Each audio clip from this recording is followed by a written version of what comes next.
وأشهد أن لا إله إلا الله وحده لا شريك له وأشهد أن محمدا عبده ورسوله أما بعد يا أيها الذين آمنوا اتقوا الله حق تقاته ولا تموتن إلا وأنتم مسلمون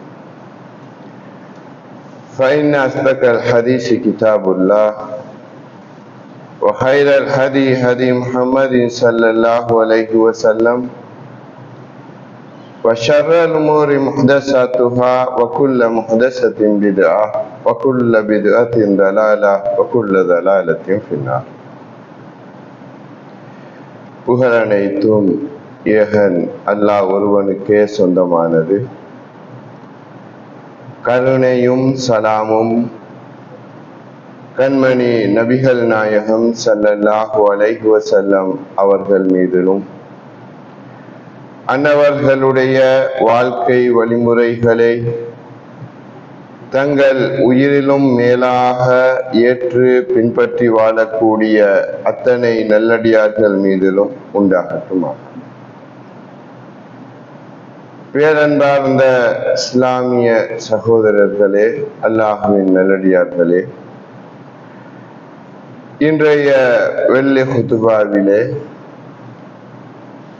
இப்ராஹிம் அலைஹிஸ்ஸலாமும் இஸ்லாமிய குடும்ப உருவாக்கமும் என்ற தலைப்பிலே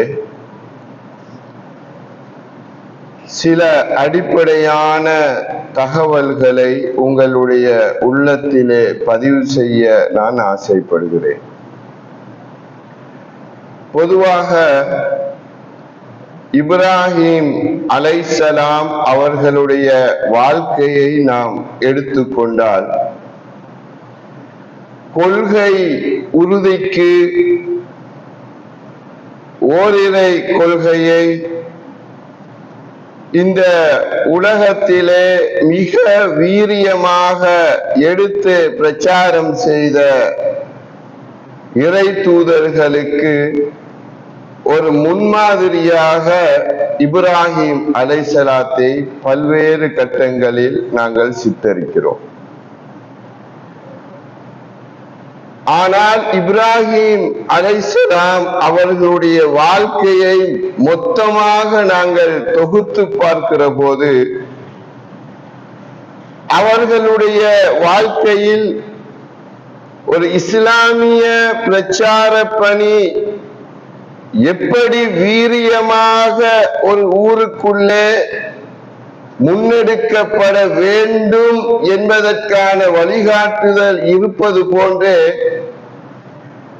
அவருடைய வாழ்க்கையில் இன்னும் பல வழிகாட்டுதல்கள் நிறைந்து காணப்படுவதை நாங்கள் பார்க்கலாம்.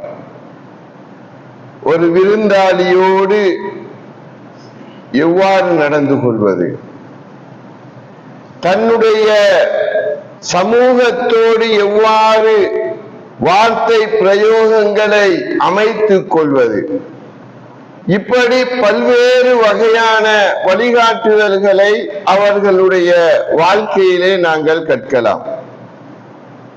அந்த வகையிலே தான் இப்ராஹிம் அலைஹிஸ்ஸலாம் அவர்கள் தான் எதை பிரச்சாரம் செய்தார்களோ, வணக்கத்துக்குரிய கடவுள் அல்லாஹ்வை தவிர இந்த உலகத்திலே யாரும் இல்லை, எதுவும் இல்லை என்ற அந்த ஓரிரை சித்தாந்தத்தை எப்படி அந்த சமூகத்திலே தான் வாழ்ந்த பிரதேசத்தில் மக்கள் மன்றத்திலே எடுத்துரைத்தார்களோ, அந்த கொள்கையை தன்னுடைய வீட்டுக்குள்ளே எவ்வாறு நடைமுறைப்படுத்தினார்கள் என்பது மிக முக்கியமான ஒரு வழிகாட்டுதலாக இருப்பதை நாங்கள் பார்க்க வேண்டும். இன்று சமூகத்திலே ஏற்பட்டிருக்கிற ஒரு பாரிய குறைபாடு என்னவென்றால்,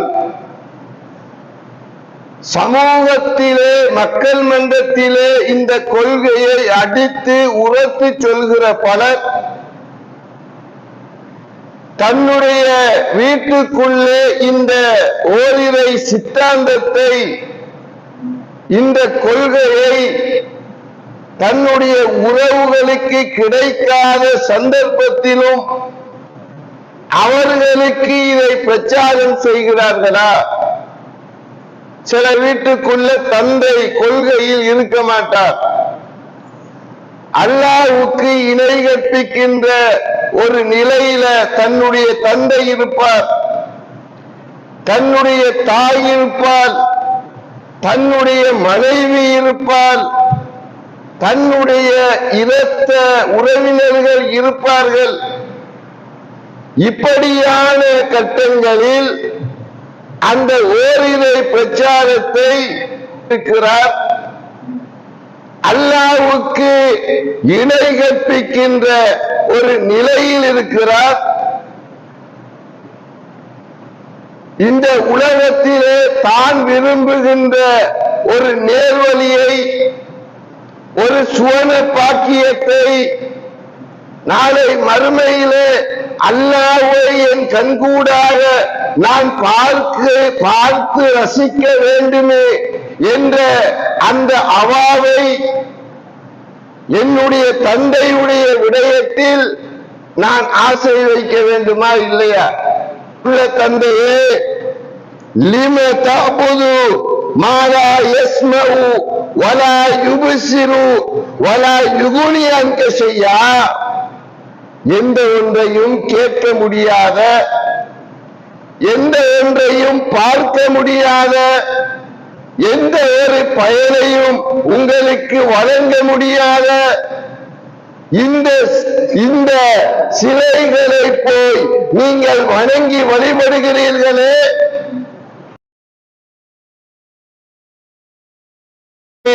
தன்னுடைய தந்தையை விழித்து இப்ராஹிம் அலைஹிஸ்ஸலாம் அவர்கள் பிரச்சாரத்தை எடுத்து வைத்தார்கள் என்று அல் குர்ஆன் எங்களுக்கு சொல்லி காட்டுவதை நாங்கள் பார்க்கலாம். எனவே ஒரு என்பவன் தன்னுடைய வீட்டுக்குள்ளே இந்த மார்க்க செய்திகளை எடுத்துரைப்பவனாக, அதை கலந்துரையாடுபவனாக இருக்க வேண்டும் என்பதை இந்த வசனம் எங்களுக்கு சொல்லி காட்டுவதை நாங்கள் பார்க்கலாம். 2வது அத்தியாயம் 132வது வசனம். அந்த வசனத்திலே ஒரு மனிதன் இறுதி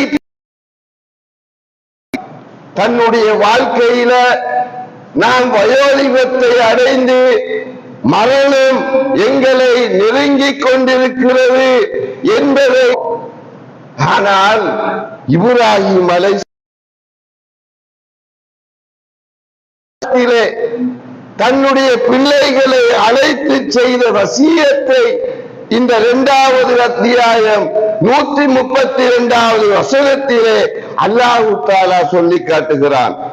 வவஸ்ஸா பிகா இப்ராஹிம் அலைஹிஸ்ஸலாம் அவர்களும் யாக்கூப் அலைஹிஸ்ஸலாம் அவர்களும் தன்னுடைய பிள்ளைகளை பார்த்து வசியத்து செய்தார்கள், வலியுறுத்தினார்கள். என்ன வலியுறுத்தினார்கள்? யா பனி இன்னல்லாஹ இஸ்தஃபா லக்குமுத்தீன, அல்லாஹ் தஆலா இந்த சத்திய மார்க்கத்தை உங்களுக்காக தேர்வு செய்து தந்திருக்கிறான். ஃபலா தமூதுன்ன இல்லா வஅன்தும் முஸ்லிமூன், நீங்கள் முஸ்லிம்களாக அன்றி மரணித்து விட வேண்டாம். ஒரு வாப்பா தன்னுடைய இறுதி காலப்பகுதியில தன்னுடைய பிள்ளைகளை அழைத்து செய்கிற வசியத்து என்ன? நாம் மரணிக்கிற தருவாயில இருக்கிற, நான் மரணித்தாலும் நீங்கள் அல்லாஹ்வுக்கு இணை கற்பித்து விடக்கூடாது, விடக்கூடாது. நீங்கள் அல்லாஹ்வுக்கு முற்றிலும் கட்டுப்பட்ட முஸ்லிம்களாக அன்றி இந்த உலகத்தை விட்டு உங்களுடைய உயிர் பிரிய கூடாது என்று இந்த மார்க்கத்தோடு இருங்க. இந்த அல்லாஹ்விடம் துஆ செய்கிறார்கள். எப்படி துஆ செய்கிறார்கள்? வஜ்னுபுனி வபனிய அன் நஅபுதல் அஸ்னாம், சிலைகளை வழிபடுவதை விட்டும் சிலைகளை வணங்குவதை விட்டும் என்னையும் பாதுகாத்து விடு, என்னுடைய பிள்ளைகளையும் இறைவா நீ பாதுகாத்து விடு. என்னத்த அல்லாஹ் கிட்ட கேட்கிறாங்க? யா அல்லாஹ், இந்த உலகத்தில இதைத்தான் நான் கொள்கையாக பிரச்சாரம் செய்தேன். உன்னை தவிர்த்து இந்த உலகத்தில எதுவும் பூஜிக்கப்படக்கூடாது, அதற்குரிய தகுதி எதற்கும் இல்லை. இந்த ஓரிரை கொள்கையைத்தான் உயிர் மூச்சாக இந்த உலகத்திலே எடுத்து சொன்னார் இப்ராஹிம் என்ற இறை தூதர். அந்த இப்ராஹிம் அலைஹிஸ்ஸலாம் அல்லாஹ் கிட்ட கெஞ்சி கேட்கிறார், யா அல்லாஹ், என்னையும் இந்த இணை கொள்கையில என்ன பாதுகாத்து விடு, என்னுடைய பிள்ளைகளையும் இந்த சத்திய கொள்கையை விட்டு இணை வைக்கின்ற கொள்கைக்கு திரும்புவதை விட்டும் நீ பாதுகாத்து விடு என்று உள்ளங்களின் உரிமை அதிகாரம் எதை ஒத்துக்கொள்றார்? யா முகல்லிபல் குலூப், உள்ளங்களை புரட்டக்கூடியவரே அல்லாஹ்வுடைய தூதர் சொன்னாங்களே, ஒரு மனிதனுடைய உள்ளம் அல்லாஹ்வுடைய 2 விரல்களுக்கு இடையில் இருக்கிறது. அவன் நாடினால் நேர்வழியின் பாலத்தை புரட்டி விடுவான், அவன் நாடினால் அடுத்த செகண்ட் வக்காத அந்த கொள்கை உறுதிக்காக அல்லாஹ்விடம் இப்ராஹிம் அலைஹிஸ்ஸலாம் ஒரு குடும்ப தலைவனாய் கையேந்தி இருப்பதை நாங்கள் பார்க்கலாம். 14வது அத்தியாயம் 37வது வசனம். அல்லாஹ் தஆலா இடம் இப்ராஹிம் அலைஹிஸ்ஸலாம் துஆ கேட்கிறார்கள். ரப்பனா, என்னுடைய இரட்சகா, இன்னி அஸ்கன்து மின் துர்னியதி பிவாதின் கைரி தி ஸர்இன் இன்த பைத்திகல் முஹர்ரம். யா அல்லாஹ், எந்த பயிர் பச்சையும் இல்லாத, விவசாயம் செய்வதற்கு தகுதியற்ற இந்த பள்ளத்தாக்கிலே உன்னுடைய கண்ணியம் வாய்ந்த இந்த கௌபத்துல்லா என்கிற இறையாலயத்திற்கு அருகிலே லியுகீமுஸ்ஸலா, தொழுகை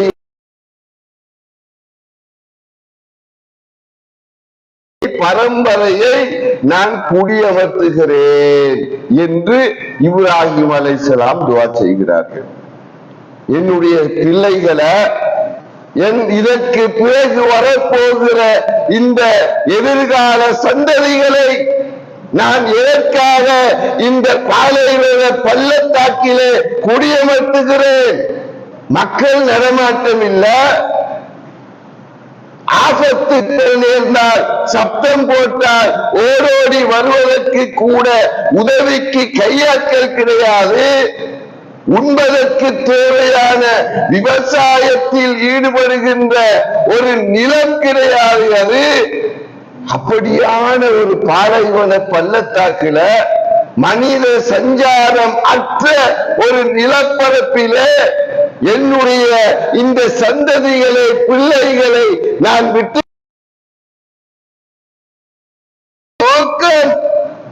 தொழுகையை நிலைநாட்ட வேண்டும்.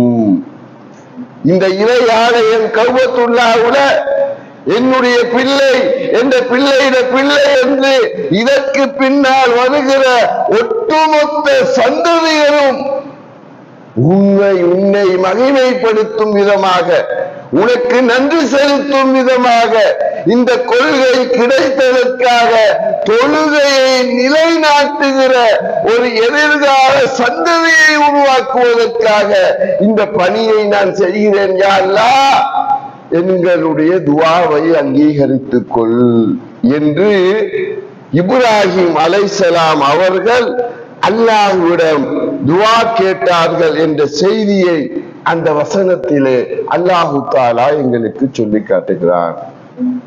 அப்ப நாம் நம்முடைய பிள்ளை வளர்ப்ப கொஞ்சம் சிந்தித்து பார்க்க கடமைப்பட்டிருக்கிறோம். நம்முடைய பிள்ளைகளுக்கு இந்த தொழுகையை எத்தனை பேர் நாங்கள் ஏவிக்கொண்டிருக்கிறோம்? 7 வயதானால் தொழுமாறு ஏவுங்கள், 10 வயதானால் தொழாவிட்டால் அடித்தாவது தொழ பழக்குங்கள் என்று அல்லாஹ்வுடைய தூதர் சொன்னார்களே. தொழுகை என்பது அல்லாஹ்வுடனான உரையாடல் என்று நான் எந்த அளவுக்கு அவதானத்தோடு இருக்கிறேன், என்னுடைய மனைவி பெண் பிள்ளைகள் வீட்டில உரிய நேரத்திற்கு தொழுகிறார்களா என்பதை கவனித்து அவர்களுக்கான வழிகாட்டுதல்களை வழங்குவதில் நான் எந்த அளவுக்கு கவனமாக இருக்கிறேன் என்பதை எல்லாம் இப்ராஹிம் அலைஹிஸ்ஸலாத்தினுடைய அந்த இஸ்லாமிய குடும்ப உருவாக்க பணியோடு நாம் உரசி பார்க்க வேண்டிய ஒரு கட்டத்திலே இருக்கிறோம் சகோதரர்களே. அது மாத்திரமல்ல, இப்ராஹிம் அலைஹிஸ்ஸலாம் அவர்கள் தன்னுடைய மகன் இஸ்மாயில் அலைஹிஸ்ஸலாம் அவர்களை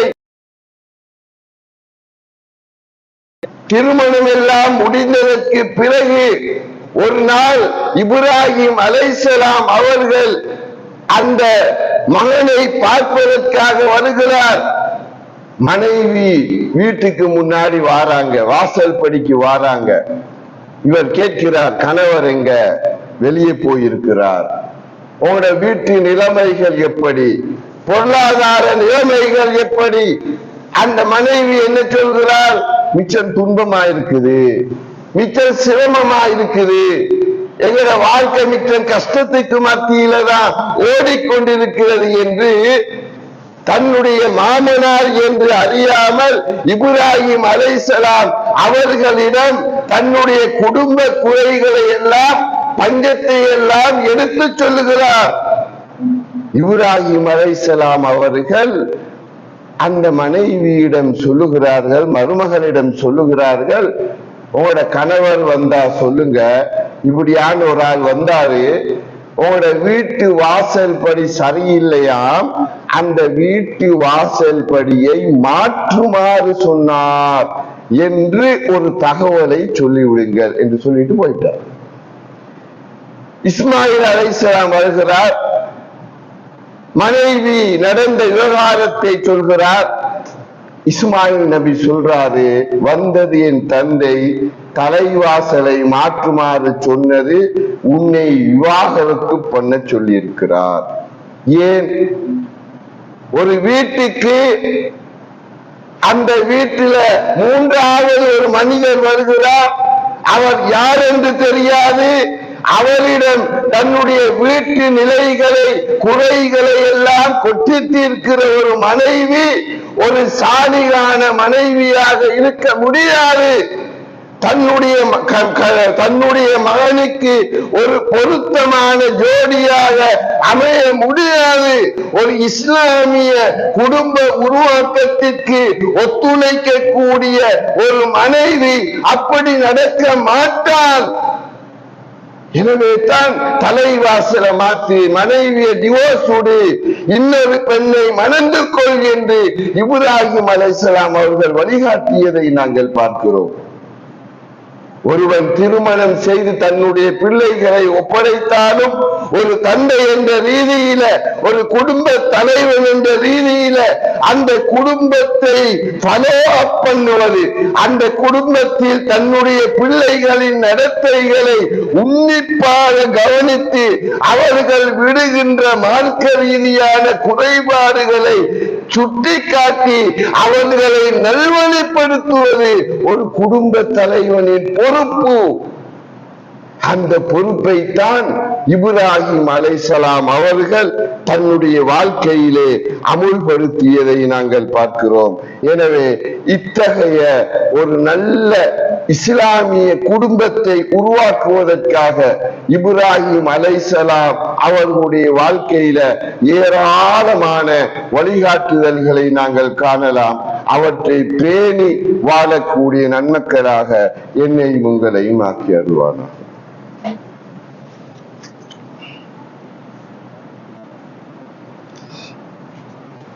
இன்னல் ஹம்தலில்லாஹ். பேரன்பார்ந்த இஸ்லாமிய சகோதரர்களே, அல்லாஹ்வின் நல்லடியார்களே, இப்ராஹிம் அலைஹிஸ்ஸலாம் அவர்கள் ஒரு இஸ்லாமிய குடும்ப உருவாக்க பணியில ஒரு தந்தை தன்னுடைய பிள்ளைகளோடு எப்படி உரையாட வேண்டும் என்ற ஒரு அற்புதமான முன்மாதிரியை எங்களுக்கு வெளிப்படுத்தி காட்டுகிறார்கள். திருமறை குர்ஆன்ல அல்லாஹ் தஆலா ஒரு வரலாற்று நிகழ்வை தொடர்புபடுத்தி சொல்கிறார். இப்ராஹிம் அலைஹிஸ்ஸலாம் ஒரு கனவு கண்டார்கள். வயோதிப பருவத்தில் அல்லாஹ் பிள்ளை பாக்கியத்தை கொடுத்தான். இஸ்மாயில் அலைஹிஸ்ஸலாம் பிள்ளையாக பிறக்கிறார். அவர் ஒரு சாதாரண ஒரு சின்ன வயதை அடைகிறார். இப்ப இப்ராஹிம் அலைஹிஸ்ஸலாம் ஒரு கனவு கண்டார்கள். அது உங்களுக்கு தெரிந்த ஒரு வரலாற்று நிகழ்வு. மகனை அறுத்து பலியிடுவதாக. இப்ராஹிம் அலைஹிஸ்ஸலாம் அந்த கனவை தொடர்ந்து தன்னுடைய மகனை அழைக்கிறார்கள். அழைத்து மகனோடு ஒரு உரையாடல் நிகழ்த்துகிறார்கள். அந்த உரையாடல் ஒரு வாப்பா தன்னுடைய பிள்ளைகளோடு எந்த அளவுக்கு பரிவோடு, பாசத்தோடு, பண்பாட்டோடு அந்த பிள்ளைகளோடு வார்த்தைகளை உதிர்க்க வேண்டும் என்ற வழிகாட்டுதலை எங்களுக்கு தருவதை நாங்கள் பார்க்கலாம்.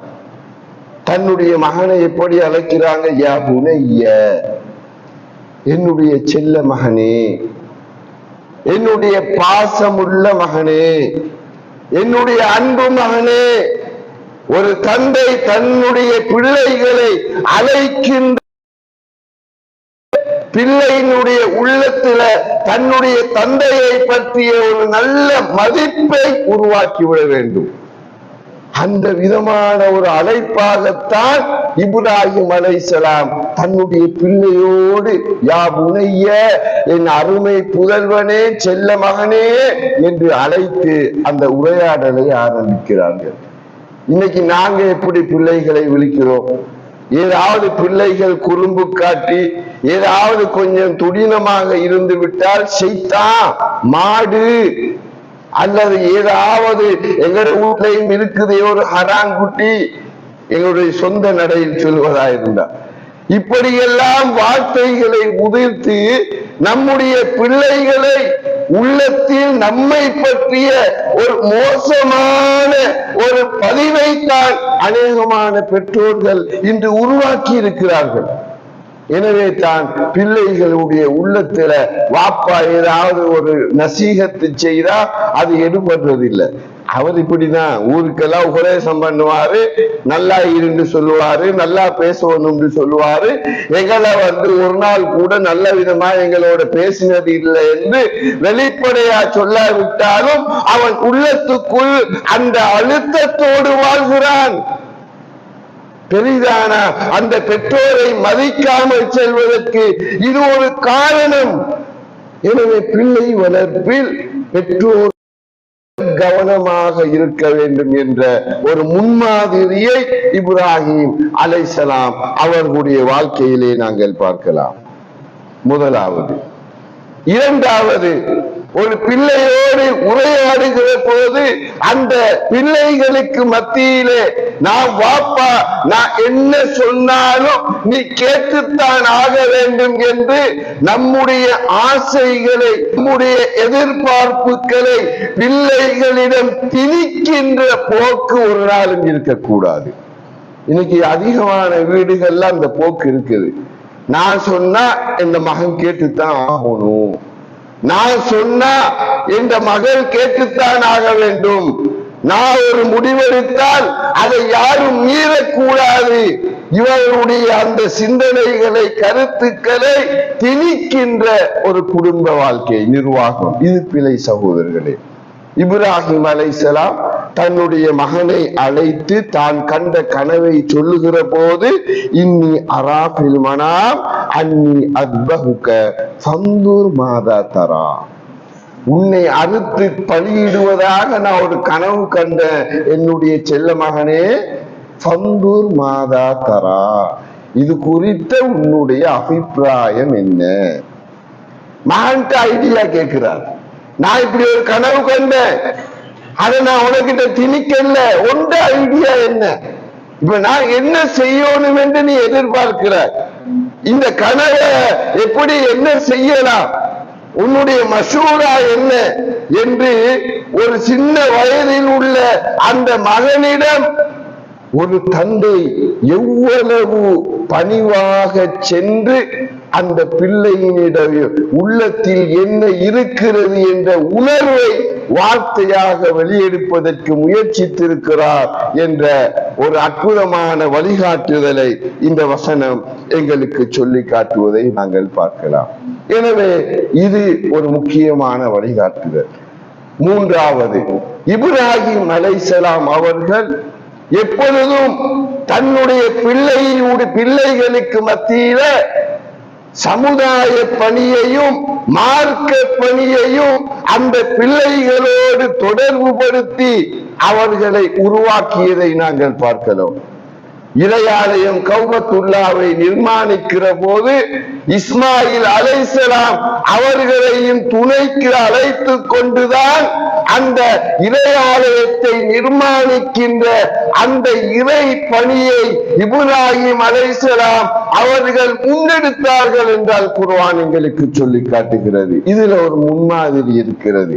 ஒரு வாப்பா என்ற ரீதியில, ஒரு குடும்ப தலைவன் என்ற வகையில் நம்முடைய பிள்ளைகளுக்கு அவ்வப்போது இந்த வழிகாட்டுதல்களை நாங்கள் கொடுக்க வேண்டும்.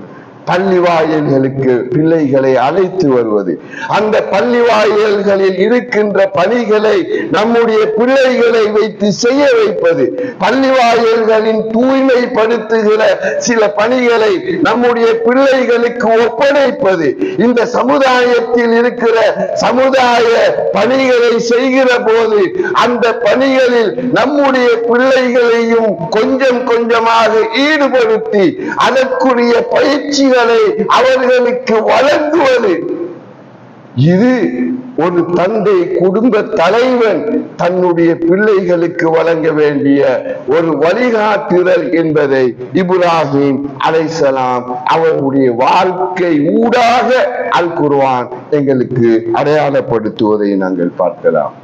அடுத்தது மிக முக்கியமான ஒரு விஷயம்தான், இந்த இப்ராஹிம் அலைஹிஸ்ஸலாம் அவர்களுடைய இந்த இஸ்லாமிய குடும்ப உருவாக்க பணிக்கு மிக துணையாக இருந்தவர் அவருடைய வாழ்க்கை துணை ஹாஜரா என்ற அந்த மனைவி. ஒரு குடும்பத்தை உருவாக்குவதில் ஒரு மனைவியினுடைய பங்கு என்பது அலாதியானது. ஒரு கணவன் எவ்வளவு கொள்கைவாதியாக இருந்தாலும் அந்த கணவனுக்கு வாய்க்கிற மனைவி கொள்கையற்றவராக அமைந்து விட்டால் அவனுடைய கொள்கையே தழும்பல் அடைய ஆரம்பித்து விடும். அவனால இந்த ஏகத்துவ பணியை சரிவர நிறைவேற்ற முடியாத ஒரு நெருக்கடி நிலைக்கு அவன் தள்ளப்பட்டு விடுவான். ஆனால் ஹாஜரா என்ற அந்த மனைவியை பாருங்கள்.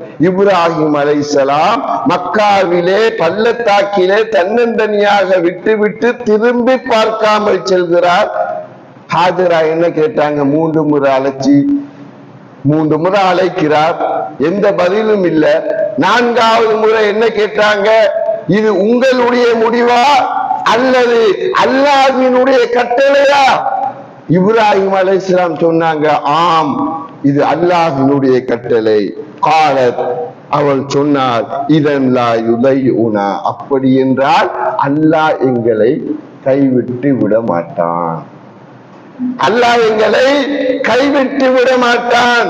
இது அல்லாஹ்வுடைய கட்டளை என்றால் எந்த மனித நடமாட்டமும் இல்லை, எந்த உணவு ஏற்பாடும் இல்லை, தனி பாலைவனம், மலை குன்றுகள் மாத்திரம், எல்லா இடத்திலும் மணல் திட்டுக்கள்.